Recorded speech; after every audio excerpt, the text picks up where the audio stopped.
भक्त की परीक्षा और बाबा की लीला। शिरडी के एक छोटे से गांव में, जहां हर ओर साईं बाबा की महिमा का गुणगान होता था, वहां एक भक्त रमेश अपने परिवार के साथ रहता था। रमेश बचपन से ही साईं बाबा के प्रति अपार श्रद्धा रखता था। उसका मानना था कि बाबा हर दुख, हर संकट को दूर कर सकते हैं।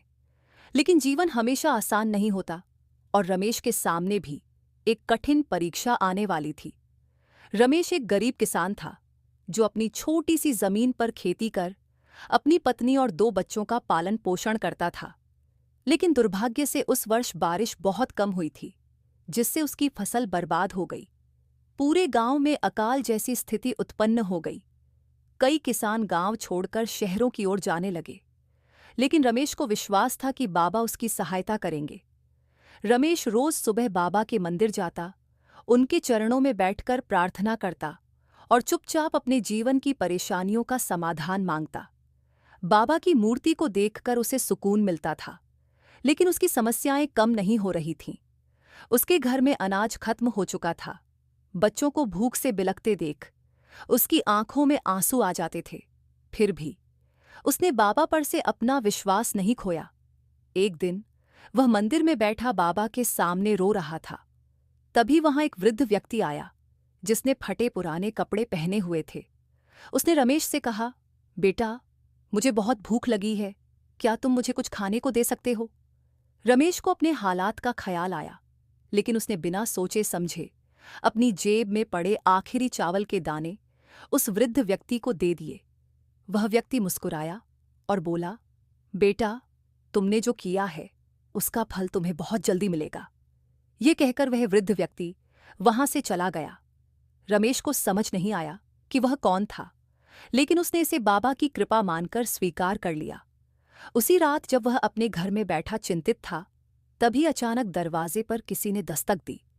उसने दरवाजा खोला तो देखा कि गांव का एक धनी व्यापारी खड़ा था।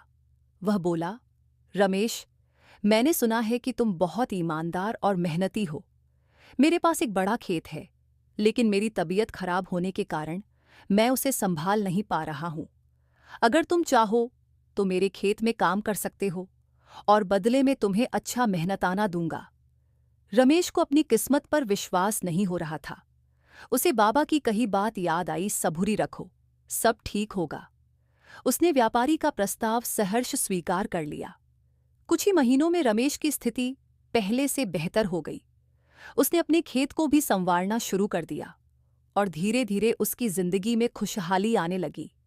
एक दिन वह फिर से बाबा के मंदिर गया और उनकी मूर्ति के सामने बैठकर आंखें बंद कर लीं। तभी उसे महसूस हुआ कि कोई उसके पास खड़ा है। उसने आंखें खोलीं तो देखा कि वही वृद्ध व्यक्ति, जिसे उसने कुछ दिन पहले चावल दिए थे, वहां खड़ा था। लेकिन इस बार उसके चेहरे पर एक दिव्य आभा थी। वृद्ध व्यक्ति ने मुस्कुराते हुए कहा, रमेश, तुमने जो श्रद्धा और सबूरी दिखाई, उसकी परीक्षा पूरी हो गई। मैं ही साईं बाबा हूं और मैं हमेशा अपने भक्तों की परीक्षा लेता हूं, ताकि वे और भी मजबूत बन सकें। तुम्हारी भक्ति ने तुम्हें इस कठिन समय से निकाल दिया। अब कभी भी अपने विश्वास को मत डगमगाने देना। इतना कहकर बाबा धीरे धीरे विलीन हो गए। रमेश की आंखों से आंसू बहने लगे, लेकिन इस बार ये आंसू दुख के नहीं, बल्कि आनंद और भक्ति के थे। वह समझ चुका था कि बाबा हमेशा अपने भक्तों के साथ होते हैं। बस हमें धैर्य और विश्वास बनाए रखना चाहिए। उस दिन के बाद से रमेश का जीवन पूरी तरह बदल गया।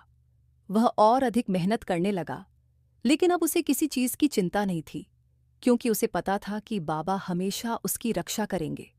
और सच में, जब भी उसे किसी परेशानी का सामना करना पड़ता, वह बस बाबा के चरणों में सिर झुका देता और हर समस्या का समाधान अपने आप मिल जाता। ये कहानी हमें सिखाती है कि साईं बाबा पर सच्ची श्रद्धा और विश्वास रखने से जीवन में आने वाली सभी कठिनाइयां दूर हो जाती हैं। श्रद्धा और सबूरी यही साईं बाबा का मूल मंत्र है और यही हर भक्त की सच्ची राह है। दोस्तों, आपको ये कहानी कैसी लगी हमें कमेंट करके जरूर बताएं। ऐसी ही ज्ञानवर्धक वीडियो के लिए हमारे चैनल को सब्सक्राइब करें। वीडियो को ज्यादा से ज्यादा शेयर और लाइक करें। धन्यवाद।